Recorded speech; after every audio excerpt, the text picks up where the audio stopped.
नमस्कार दोस्तों, आप सभी का द मेंटरिन एकेडमी के इस ऑनलाइन प्लेटफॉर्म पर मैं सत्यपाल स्वागत करता हूं। थोड़ा लंबी अवधि हो चुकी है, लगभग 20-25 दिन हो गए हैं। देखो, टाइम का पता ही नहीं चल रहा है। आपने मेंस दिया और 1 महीने से ऊपर टाइम हो चुका है। समय इसी प्रकार से निकल रहा है। हमारे भी कुछ जो हेल्थ इश्यूज हो चुके थे और कुछ पर्सनल रीज़न थे, उसके कारण हम आपसे नहीं जुड़ पाए। उसके लिए क्षमा चाहते हैं और आप सभी लोगों ने जो हमारे कॉन्टैक्ट में थे, उन्होंने जो प्यार बरसाया उसके लिए बहुत बहुत शुक्रिया। अब हम बिना किसी देरी के जो आज का जो हमारा मेन टॉपिक है, वो हमारा टॉपिक है यूनिफाइड पेंशन स्कीम। इस पर हम चर्चा करेंगे। जो यूनिफाइड पेंशन स्कीम है, ये काफ़ी ज़्यादा एक रिलीफिंग फैक्टर के तौर पर काम आएगा। ठीक है, किस प्रकार से जो गवर्नमेंट एम्प्लॉय हैं उनके लिए किस प्रकार से काम करेगा, बहुत ही अच्छा स्टेप है। इसको हम आज इन डेप्थ में चर्चा करेंगे, क्योंकि ये टॉपिक क्यों महत्वपूर्ण हो जाता है। महत्वपूर्ण इसलिए हो जाता है कि पिछली बार हमारे जो मिलने वाले हैं उनमें से लगभग 10-12 लोगों ने आरएस इंटरव्यू दिए थे। उनमें से हर तीसरे बंदे को जो एनपीएस है और ओल्ड पेंशन स्कीम है उसके बारे में इंटरव्यू में क्वेश्चन पूछा था। और आरएस के इंटरव्यू होने वाले हैं, आपको इस टॉपिक पर तैयार होकर जाना है। और रही बात आरएस मेंस के अंदर, तो आरएस मेंस के अंदर सीधा जो आपके सोशल सिक्योरिटी है उसके बारे में लिखा हुआ है। तो सोशल सिक्योरिटी के अंदर जो पेंशन है वो सबसे बड़ा मुद्दा या सबसे बड़ा जो टॉपिक है वो है। तो आपको इस पर वेल प्रिपेयर होकर जाना है। अब अपने पास 3 चीज़ें हैं, 3 चीज़ों को अपन को एंड डेप्थ में समझना है। इस वीडियो के अंदर हम एक पर अच्छे से बात करेंगे और लास्ट में जाकर हम एक मेंस का क्वेश्चन भी सॉल्व करेंगे। उस क्वेश्चन के अंदर हम आपको आगे बताएंगे कि किस प्रकार से आंसर आपको अपलोड करना है, पूरा एंड डेप्थ में बताएंगे। तो बात करते हैं हम सबसे पहले यूनिफाइड पेंशन स्कीम। और सबसे पहले क्या है कि थोड़ा सा एक बैकग्राउंड जान लेते हैं। जब से हम आज़ाद हुए हैं उसके बाद से ओपीएस चलता आ रहा है, ओल्ड पेंशन स्कीम।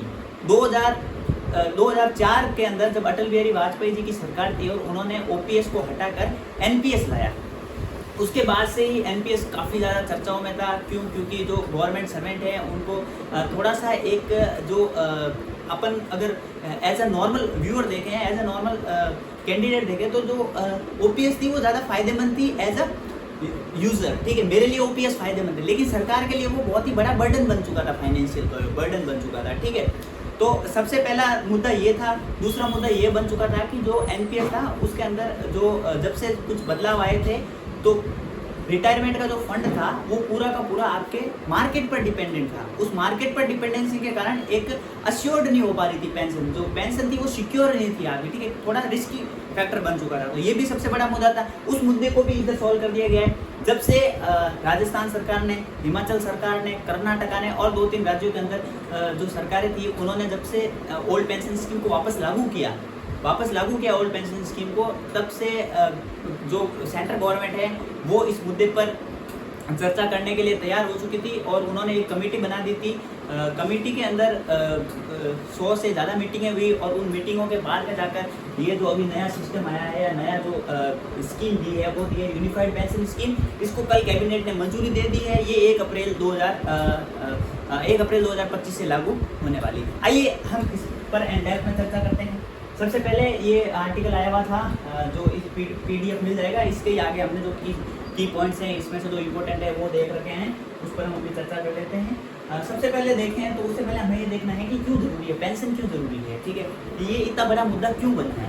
मुद्दा इसलिए बना है कि मान लो आप सरकार है, सरकार अगर 100 रुपये खर्च करती है, सरकार का बजट है वो पूरा 100 रुपये, और वो 100 रुपये खर्च कर रही है, तो उस 100 रुपये का 4% पैसा, मतलब 4 रुपये किस पर खर्च हो रहे हैं, पेंशन पर खर्च हो रहे हैं खाली। ठीक है, 4 रुपये पेंशन पर खर्च हो रहे हैं, तो वहाँ से कुछ भी जो आने की चीज़ें नहीं है। ठीक है, वापस उनको कुछ भी आउटपुट के तौर पर नहीं मिल रहा है। तो ये सबसे बड़ा मुद्दा है। अब हालांकि इसके और भी प्रावधान हो सकते हैं कि एक तरह से आप जो नेशन की सोशल सिक्योरिटी है उस पर काम कर रहे हैं, तो इनडायरेक्टली तो वो एक तरह से आउटपुट के तौर पर काम कर रहा है। लेकिन ये बड़ा मुद्दा है, फाइनेंशियली डायरेक्टली बर्डन है। तो इसको किस प्रकार से कम किया जाए, इसको लेकर ही काफ़ी टाइम से ये चीज़ें चर्चाओं में थी। जब 2004 के अंदर सबसे पहले जब एनपीएस लाई गई, एनपीएस न्यू पेंशन स्कीम लाई गई, तो इसके अंदर जो सबसे बड़ा जो एक फैक्टर था, वो फैक्टर ये था कि इसके अंदर आपकी जो पेंशन थी वो अश्योर्ड नहीं थी, फिक्स्ड नहीं थी। ठीक है, तो वो सबसे बड़ा एक आपको पता होगा कि जो जब 60-70 साल का एक बुजुर्ग हो जाता है तो तब पैसे कमाना इतना आसान होता नहीं है, और तब अगर आपका फ्यूचर सिक्योर नहीं है तो आप किस प्रकार से, आप एक तरह से जो हमारा नेशन है उस पर एक तरह से बर्डन बन जाएंगे, बर्डन के तौर पर काम करेंगे। वो बर्डन भी कम करना था, तो बहुत से ऐसे डिल्यूजन्स थे, उसको देखते हुए सरकार निरंतर काम कर रही है। और उसी को लेकर अभी जो ये नई स्कीम आई है, पहले हम इसके बारे में जान लेते हैं, उसके बाद में हम तीनों जो OPS है, MPS है और आपका जो भी UPS है, इनको कंपेयर कर लेंगे, किसके क्या ड्रॉबैक्स हैं, किसके क्या प्रोविजंस हैं, और लास्ट में हम मेंस के क्वेश्चन को डिस्कस कर लेंगे। बात करें हम सबसे पहले यूनिफाइड पेंशन स्कीम की, तो सबसे अच्छा प्रावधान हुआ है जो NPS के अंदर नहीं था, वो ये प्रावधान हुआ है कि अब से जो आपकी जो पेंशन है वो 50% मिलेगी, अश्योर्ड पेंशन, फिक्स्ड है, एक फिक्स्ड पेंशन होगी। कैसे कैसे डिसाइड की जाएगी? डिसाइड करने के लिए इन्होंने बोला है कि जो आपका सुपर न्यूमरेशन पीरियड है, ठीक है, ये सुपर न्यूमरेशन पीरियड क्या होता है कि जैसे अलग अलग जो भी गवर्नमेंट्स हैं, जैसे यूनियन गवर्नमेंट का मैं आपको बता देता हूँ, तो लास्ट ईयर होता है। फॉर एग्जांपल आप मान लो कि आप 57 ईयर की एज पर आप रिटायर्ड हो जाएंगे, ठीक है, 57 साल की उम्र पर आप रिटायर्ड हो जाएंगे, तो जो 56वां साल है आपका सर्विस का, 56 से लेकर जो 57 साल, सॉरी आपकी एज का जो लास्ट ईयर है वो आपका सुपर न्यूमरेशन पीरियड के तौर पर गिना जाएगा। और ये जो 12 महीने हैं, इस 12 महीने का एवरेज निकालकर इसकी आधी पेमेंट आपको हर महीने के तौर पर पेंशन के तौर पर मिलेगी, ठीक है। और कम से कम आपकी जो एज सर्विस होनी चाहिए वो 25 साल होनी चाहिए, ठीक है, 25 साल होनी चाहिए। लेकिन इसके अंदर ये प्रावधान, जैसे जो ओल्ड पेंशन स्कीम थी उसके अंदर 20 ईयर्स थी, ठीक है, ये अपन जब और आगे कंपेयर करेंगे तब देख लेंगे। अभी आपको यही समझना है कि सबसे पहला प्रावधान ये हुआ है कि आपको अश्योर्ड पेंशन मिलेगी कितनी, 50%। किस प्रकार से 50? एवरेज जो बेसिक पे है आपका, जो लास्ट 12 मंथ है, ठीक है, 12 महीने हैं लास्ट आपके जो सुपर न्यूमरेशन पीरियड के, ठीक है, उसके 12 महीने का एवरेज निकालकर उसका आधा 50% बेसिक पे पर आपको पेमेंट मिलेगा, प्लस DA भी मिलेगा, ठीक है। सबसे पहला पॉइंट ये हो गया। और उसी के साथ ये पॉइंट भी हो गया कि अगर मान लो 25 साल से कम है और 10 साल तक की सर्विस है, मतलब 10 साल से लेकर 25 साल की सर्विस है, तो फिर जो प्रोपोर्शनली तौर पर मिलेगा, जिस हिसाब से सर्विस है उस हिसाब से इनको परसेंटेज के आधार पर पैसा मिलेगा। लेकिन जो सर्विंग है जो मैक्सिमम है जो 25 साल है, ठीक है, मिनिमम 25 साल है, ओके, ये हो गया। दूसरा जो है अश्योर्ड फैमिली पेंशन। देखो पहला हमने अगर इसका पॉइंट देखें या फीचर देखें तो क्या था, अश्योर्ड पेंशन हो गई, पेंशन अश्योर्ड हो गई आपकी। अब आपकी फैमिली पेंशन क्या होती है कि ऑन ड्यूटी अगर कोई एम्प्लॉय की डेथ हो जाती है या कुछ भी दुर्घटना के कारण या जो भी XYZ रीजंस के कारण अगर उसकी मृत्यु हो जाती है तो उसकी फैमिली को भी पेंशन मिलेगी, या पेंशन धारक को भी, अगर धारक की भी मृत्यु हो जाती है तो उसकी फैमिली को भी पेंशन मिलेगी। ये हमने जनरली देखा है, ठीक है। तो वो कितनी मिलेगी, वो आपको 60% मिलेगी। ये काफ़ी ज़्यादा आंकड़ा बढ़ा है, शायद जो OPS है उसके अंदर 30% ही था, ठीक है। आगे अभी हम और इसको देख लेंगे। तो कितनी मिलेगी, अब आपको 60% पेंशन मिलने वाली है immediate before his her death, या डेथ के बाद, ठीक है। तो तीसरा पॉइंट है वो है, देखो पहला हो गया हमारा अश्योर्ड पेंशन हो गई, फिर अश्योर्ड फैमिली पेंशन हो गई, अब है अश्योर्ड मिनिमम पेंशन, ठीक है। कि भाई ऐसा नहीं है कि आपकी मान लो तनख्वाह ही कम है तो अगर 50% है, फॉर एग्जांपल आपकी जो पेमेंट है वो 18,000 रुपये है, तो 18,000 रुपये का बेसिक पे आपका 18 है, तो 18 का आधा कितना हो गया, 9,000 रुपये। तो 9,000 रुपये से एक जो आज की जो महंगाई है उसके कारण किस प्रकार से घर चलेगा। तो मिनिमम जो बात की जाती है, मिनिमम वेजेस की बात की जाती है, या जो मिनिमम पेंशन की बात हुई है, तो उसके अंदर इन्होंने ये बोला है कि मिनिमम 10,000 तो देना ही है। अगर 18,000 है, 9,000 बन रहा है, तो आपको 1,000 रुपये बढ़ा कर देने हैं, और आपको कितना देना है, 10,000 रुपये आपको पेंशन के तौर पर देने हैं, ठीक है। ये 3 पॉइंट हो गए। आई होप आपको बहुत अच्छे से समझ में आ गए होंगे।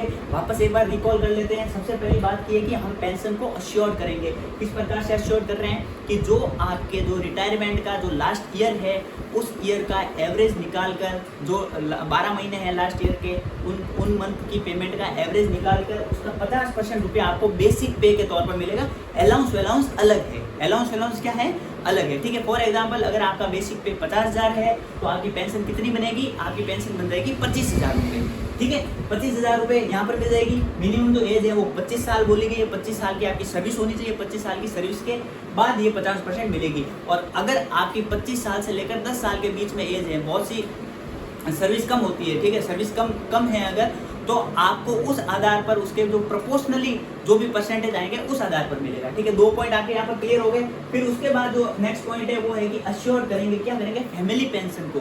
ठीक है, फैमिली पेंशन को किस प्रकार से अश्योर किया जाएगा कि जो 60% पैसा दिया जाएगा जिस टाइम, जो मान लो आज XYZ एम्प्लॉय की अगर मृत्यु हो जाती है तो उस टाइम उसकी जो भी बेसिक पे थी उसके 60% के तौर पर उसको पेमेंट मिलेगा, या उसके फैमिली को पेमेंट मिलेगा। ये हो गया। उसके बाद तीसरा जो पॉइंट है वो क्या बात कर रहा है, वो बात कर रहा है कि हम अश्योर करेंगे, क्या करेंगे, हम मिनिमम पेंशन को। ऐसा नहीं कि आप 8,000 9,000 बेसिक पे दे रहे हैं, नहीं, आपको मिनिमम 10,000 तो बेसिक पे देना ही देना है।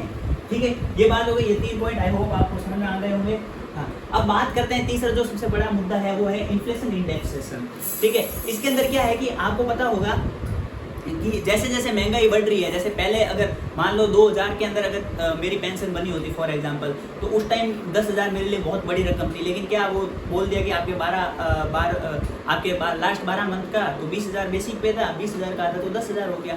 ठीक है, उस हिसाब से तो मुझे अभी भी 10,000 ही पेंशन मिलेगी। अब उन 10,000 के हिसाब से मैं आज की महंगाई को कैसे हैंडल करूंगा, इसीलिए इसके अंदर ये प्रावधान भी डाला गया है जो इन्फ्लेशन इंडेक्सेशन है, जिसे हम जो एक तौर पर जानते हैं जिसे डीएनएस लीव, ठीक है, डीएनएस लीव के नाम पर जानते हैं। ठीक है, तो वो भी आपको मिलेगा। वो किस आधार पर मिलेगा, जो आपका all India consumer price indexation for industrial worker AICPI-IW industrial worker, जो ये अपने जो सूचकांक निकालती है उस हिसाब से आपको ये पेंशन मिलेगी। आई होप आपको 4 पॉइंट एकदम एग्जैक्टली क्लियर हो चुके होंगे। ठीक है, आगे देखते हैं लमसम पेमेंट। ठीक है, अब ये लमसम पेमेंट क्या है? लमसम पेमेंट आप सबने सुना होगा कि जब भी कोई एक गवर्नमेंट एम्प्लॉय रिटायर्ड होता है, ठीक है, तो एक बहुत बड़ा मोटा पेमेंट के साथ वो रिटायर्ड होता है। तब हम बोलते हैं कि 70 लाख मिले हैं उनको, 80 लाख रुपए मिले हैं, 1 करोड़ रुपए मिले हैं, जो भी उनका अपना एक पेमेंट बनता है उसे बोलते हैं लमसम पेमेंट। ठीक है, तो इसके अंदर ये बहुत ही अच्छा प्रावधान बोला गया है। एक साथ जो हम पैसा उठाते हैं उसे लमसम पेमेंट बोलते हैं, हालांकि उसको बोलते हैं ग्रेच्युटी है। ठीक है, क्या बोलते हैं? ग्रेच्युटी बोलते हैं। अब ग्रेच्युटी के साथ इन्होंने क्या किया है कि 1/10 मिलेगा मंथली के हिसाब से, जो 6 महीने का आपका जो पे प्लस डीए है। ठीक है, हर 6 महीने के अंदर जो भी 1/10 पेमेंट बढ़ जाएगा आपका, क्योंकि जो डीए बढ़ता है डीए के आधार पर गवर्नमेंट अपनी तरफ से 1/10 पेमेंट और ज़्यादा बढ़ा देगी। ठीक है, इस पॉइंट के अंदर ये अब इससे फायदे क्या होने वाला है, सबसे पहले मैंने बात की थी, ये 1 अप्रैल 2025 से लागू होने वाली है। ठीक है, लगभग तो क्या ऑलमोस्ट 23 लाख जो यूनियन गवर्नमेंट के एम्प्लॉय हैं उनको इससे फायदा होगा। अभी ये जो स्कीम है यूनियन गवर्नमेंट एम्प्लॉय के लिए, ठीक है, एनपीएस जो है वो प्राइवेट और दोनों के लिए, ये चीज़ भी आपको ध्यान में रखनी है। ठीक है, 23 लाख एम्प्लॉय को फायदा होगा। और अगर राज्य भी इसको एडॉप्ट करते हैं, हालांकि बहुत से राज्य इसको एडॉप्ट करने वाले हैं, जिनमें बीजेपी की सरकार है वो तो ऑलमोस्ट इसको एडॉप्ट कर ही लेंगे। तो वो क्या करेंगे, ये यहाँ 60 लाख लिखा हुआ है, कई न्यूज़पेपर कटिंग्स में 90 लाख भी लिखा है। तो 90 लाख और एम्प्लॉय हैं उनको फायदा होने वाला है इससे। 23 लाख तो यूनियन गवर्नमेंट के डायरेक्टली उनको फायदा हो ही रहा है, और 90 लाख स्टेट गवर्नमेंट के भी एम्प्लॉय हैं। आप सोचो कितना बड़ा नंबर है गवर्नमेंट एम्प्लॉयज़ का, इनके लिए स्कीम है, तो आपको इस स्कीम की एंड डेप्थ में चर्चा होनी चाहिए। ठीक है, ये 2 चीज़ें हैं। अब हम थोड़ा सा बात कर लेते हैं कि जो आपका जो एनपीएस है जो बहुत ज़्यादा चर्चाओं में है, इसका क्या बैकग्राउंड है। सबसे पहले मैंने आपको बताया था कि ये 2004 के अंदर अटल बिहारी वाजपेयी सरकार ने इसको लाया था ओपीएस के तौर पर। ठीक है, ओपीएस के अंदर अगर सबसे बड़ी क्या समस्या थी, सबसे बड़ी ओपीएस की अगर समस्या देखें तो ओपीएस की समस्या ये थी, ये अनफंडेड। ठीक है, इसके अंदर कोई भी फंड नहीं बनाया गया था। डायरेक्ट सरकार के पास जो पैसा आता था वो वैसे वैसे अपने जो बजट होता था टैक्स से पैसा कलेक्ट किया, जो भी पैसा आया उसमें से सीधी पेंशन दे दी, तो वो काफ़ी ज़्यादा बर्डन बन जाता था। कोई फंड नहीं था, कहीं इन्वेस्टमेंट नहीं था। ठीक है, तो न्यू पेंशन के तौर पर क्या हुआ कि इन्वेस्टमेंट किया गया। इन्वेस्टमेंट के तौर पर इन्होंने क्या किया कि जो एम्प्लॉय है उसके भी कुछ पैसे होते थे, और सरकार भी अपनी ओर से कुछ फंड है वो अपने मार्केट के अंदर पैसा लगा देती थी, उसका जो रिटर्न या उसका जो आउटपुट आता था उस हिसाब से वो पेंशन दिया करती थी, और पेंशन देनदारियों में कई गुना वृद्धि हो गई। ठीक है, मेन रीज़न क्या था ओपीएस का? ओपीएस क्या है कि लंबे समय से चलती आ रही स्कीम थी, और एक ऐसा रीज़न भी है कि जो आपने देखा होगा कि हमारे गाँव में या चीज़ें 100 साल तक पेंशन लिए जा रहे हैं सरकार से। ठीक है, तो ऐसी चीज़ों से सरकार में बहुत ज़्यादा फाइनेंशियल बर्डन बढ़ रहा था, तो इन्होंने थोड़ा प्रावधान चेंज करके ओपीएस की जगह एनपीएस लाया। एनपीएस पर हमने बात की, क्या था सबसे बड़ा जो मुद्दा था, सबसे बड़ा मुद्दा ये था, आपको ये डेटा है, फिगर्स हैं, इनको लिख लेना है। कहीं अगर मेंस में क्वेश्चन आ जाता है या आपको मौका मिलता है इंटरव्यू में भी, तो आपको ये चीज़ें फिगर हैं ये बताने हैं, आपको ये फिगर याद नहीं रहे, आपको ये चीज़ें याद रखनी है, ठीक है। देखो 1990 और 91 का जो पेंशन बिल था हमारा, ठीक है, राज्य का था, वो 3,272 करोड़ रुपए था। और अभी जो लेटेस्ट 2020-21 का जो पेंशन बिल था वो था आपका 1,90,886 करोड़ रुपए, मतलब 58 गुना बढ़ गया है, ठीक है। और स्टेट्स की बात करें, राज्यों की बात करें तो 125 गुना इसमें बढ़ोतरी हुई, इसमें इंक्रीजमेंट हुआ है। अगर आप ये फिगर्स बताते हैं कि आपको मिलने की ओपीएस के लिए चैलेंजेस क्या थे, ओपीएस को क्यों हटाया गया, क्या रीजन था, तो ये रीजन था सबसे बड़ा 58 गुना बढ़ा है फाइनेंशियल बर्डन इस पर, ठीक है। और ये 125 गुना बढ़ा है, ठीक है। तो ये बहुत ही अच्छे फैक्ट्स हैं, आपको यूज करना है इनको। अब हम बात करें इन तीनों के बीच में मोटा मोटी अंतर क्या है, क्या ओपीएस है, क्या एनपीएस है, और क्या है ये आपका यूनिफाइड पेंशन स्कीम। अगर ओपीएस की बात करें तो सबसे पहले कर्मचारियों का जो मूल वेतन है उसके जो 50% है या फीसदी है रूप में मिलता था, मतलब इसके अंदर भी फिक्स्ड पेमेंट था, आपका अश्योर्ड पेमेंट था, ठीक है। वो चीज कहाँ हो गई, यूपीएस में भी हो गई, ठीक है। यूपीएस में भी अश्योर्ड पेमेंट हो गया है। यहाँ पर जो एज का क्राइटेरिया था वो था आपका 20 साल की सेवा पूरी होनी चाहिए, बट यहाँ कितने 25 साल की सेवा होनी चाहिए आपकी, ठीक है। अब बात करें हम यहाँ पर जो एनपीएस है, तो एनपीएस में सबसे पहले अश्योर्ड पेमेंट नहीं मिलता। सबसे बड़ा मुद्दा था यही कि एनपीएस पे हमारे को अश्योर्ड पेमेंट नहीं मिल रहा था, हमारे जो भी एम्प्लॉय है उनको, सबसे बड़ा मुद्दा ये हो गया। उसके बाद कर्मचारी इसके अंदर जो अपना जो कंट्रीब्यूशन देते थे, सबसे पहले यहाँ की बात करें, ओपीएस की हम बात करें तो ओपीएस के अंदर ना तो कर्मचारी अपना कंट्रीब्यूशन देते थे और ना सरकार के पास कोई फंड था, ठीक है। सरकार के पास भी कोई फंड नहीं था, अनफंडेड स्कीम चल रही थी ये, जैसे सरकार के पास बजट आया उसमें से पैसा निकाला फेंका, ठीक है। कोई भी प्रॉपर फाइनेंशियल जो प्लानिंग थी वो नहीं चलती थी, ठीक है। उसके बाद जो है आपके जो एनपीएस लाएगा, इसमें क्या किया कि कर्मचारी 10% देंगे और सरकार 14% देगी, ठीक है। ये 14% बढ़ाकर अब जो 18.5% के आसपास चल रहा था। और एनपीएस के अंदर क्या था कि बाजार के अंदर निवेश किया जाता था, तो थोड़ा सा रिस्की फैक्टर रहता था, ठीक है। तो ये सबसे बड़ा मुद्दा था। और उसके बाद इसके अंदर अब जो यूपीएस है, यूपीएस के अंदर क्या कर दिया कि सरकार ने अपना 14% भागीदारी थी उसको बढ़ाकर कितना कर दिया, 18.5% बढ़ा दिया है, ठीक है। तो ये थोड़ा सा और कम बर्डन होगा एम्प्लॉयज के ऊपर। ये था मोटा मोटी इसके अंदर डिफरेंस, ठीक है। बाकी जैसे जैसे इस पर और ज़्यादा अपडेट्स आएंगे, हम इस पर और इन डेप्थ में चर्चा करेंगे। ये कि किस प्रकार से पेंशन बनेगा, डीए वगैरह ये जो भी है। पहले जो ओपीएस के तौर पर था, जो न्यूनतम पेमेंट था वो था आपका 10,000 रुपये था, 9,000 रुपये था। और अभी यूपीएस के अंदर जो आपका न्यूनतम मिनिमम पेमेंट है वो कितना है, वो आपका 10,000 रुपये है, ठीक है। इन चीज़ों का ध्यान रखना है। जो अभी फैमिली पेंशन है, फैमिली पेंशन मतलब आपको मैंने बताया था अभी कि जो एम्प्लॉय है अगर उसकी मृत्यु हो जाती है तो उसके बाद में जो उसकी फैमिली को पेंशन मिलती है वो अभी हमारी 60% हो चुकी है। पहले कितनी थी, 30% थी, ठीक है। 30 से बढ़ के 60 हो गई। मूल वेतन बराबर ही है, 50% ही है, यहाँ पे भी 50% ही था। ये कंपेयर किया ओपीएस और यूपीएस को कि भाई क्या है। तो देखो वापस एक बार हम इसको थोड़ा सा यहाँ पर देख लेते हैं ताकि आपके थोड़े से और कंसेप्ट क्लियर हो जाए। देखो ये ओपीएस है, ये आपकी यूपीएस है, ठीक है। ओपीएस मतलब ओल्ड पेंशन स्कीम और यूपीएस मतलब यूनिफाइड पेंशन स्कीम जो अभी रिसेंटली चर्चाओं में है। इसका जो मूल वेतन है उसका कितना मिलेगा आपको, 50%, ठीक है। और इसके अंदर भी 50%, मतलब कोई प्रावधान में चेंज नहीं, दोनों में 50%, ठीक है।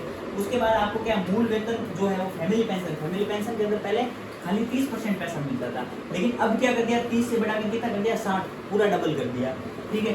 जो आपका न्यूनतम पेमेंट था वो 9,000 रुपये प्लस दिए था, अब कितना कर दिया, 10,000 रुपये प्लस दिए। 2 चेंजेस हुए हैं, एक पहला पॉइंट सेम है, 2 चेंजेस हुए हैं। पहला चेंज कौन सा है, पहला चेंज आपका यही है कि जो फैमिली पेंशन थी वो 30% से 60% हो गई है। दूसरा अगर बात करें हम तो 9,000 से कितना कर दिया, 10,000 रुपये कर दिए हैं।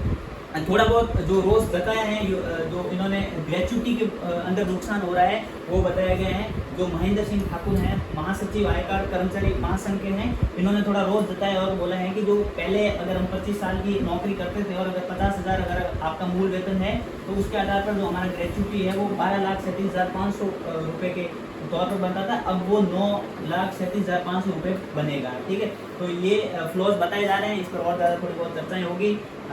आप लोग के साथ जुड़ेंगे अगर कोई और अच्छा अपडेट आता है, नया अपडेट आता है। ठीक है, न्यूज़ इन ट्रांजेक्शन है और जो भी चलता है। ये क्वेश्चन ऑफ द डे है, आपका मेंस का क्वेश्चन है। आपको बताना है कि इस क्वेश्चन को लिख के आप जो हमारे नीचे डिस्क्रिप्शन में टेलीग्राम चैनल है वहाँ पर आप जो कमेंट बॉक्स के अंदर आपका लिखा हुआ आंसर पोस्ट कर सकते हैं। नेक्स्ट वीडियो में या टेलीग्राम पर हम आपको इसके आंसर पर भी हम इस पर चर्चा कर लेंगे। क्वेश्चन अच्छा है, आ सकता है। हाल ही में लॉन्च की गई यूनिफाइड पेंशन स्कीम जो यूपीएस है, ठीक है, वो सामाजिक न्याय की दिशा में कितना प्रभावी कदम है, कितना प्रभावी कदम है, इसका आलोचनात्मक विश्लेषण करें। ठीक है, एक मेंस का क्वेश्चन भी दे देता हूँ कि जो आपकी ये यूपीएस है, यूनिफाइड पेंशन स्कीम, इस स्कीम पर जो कमेटी बनाई गई थी, उस कमेटी किसकी अध्यक्षता में बनाई गई थी, इस पर आप कमेंट बॉक्स में बताना और टेलीग्राम पर इसका आंसर मिल जाएगा आपको। आई होप आपको ये पूरा जो कॉन्सेप्ट है अच्छे से समझ में आ चुका होगा। मेंस का ये क्वेश्चन है, ये आप अच्छे से नोट कर लेना। मैं एक बार साइड में बोल लेता हूँ, आप इसका स्क्रीनशॉट ले लीजिए। आई होप आपने इसका स्क्रीनशॉट ले लिया होगा। अब हम बात करते हैं जो आपका इसका आंसर है वो टेलीग्राम पर मिल जाएगा। बाकी ये वीडियो कैसा लगा आपको कमेंट करके बताना है। और जो मेंस का प्री का क्वेश्चन दिया है कि किसकी अध्यक्षता में यूपीएस के लिए कमेटी बनाई गई थी, वो भी आपको कमेंट करके बताना है। बाकी अगर आप हमारे टेलीग्राम चैनल पर अभी तक नहीं जुड़े हैं तो डिस्क्रिप्शन में लिंक है, टेलीग्राम से जुड़ सकते हैं। यूट्यूब चैनल को सब्सक्राइब कीजिएगा। Thank you so much for listening. अब इसी तरह निरंतरता बनाई रहेगी और इसकी पीडीएफ आपको हमारे टेलीग्राम पर मिल जाएगी। Thank you so much for listening.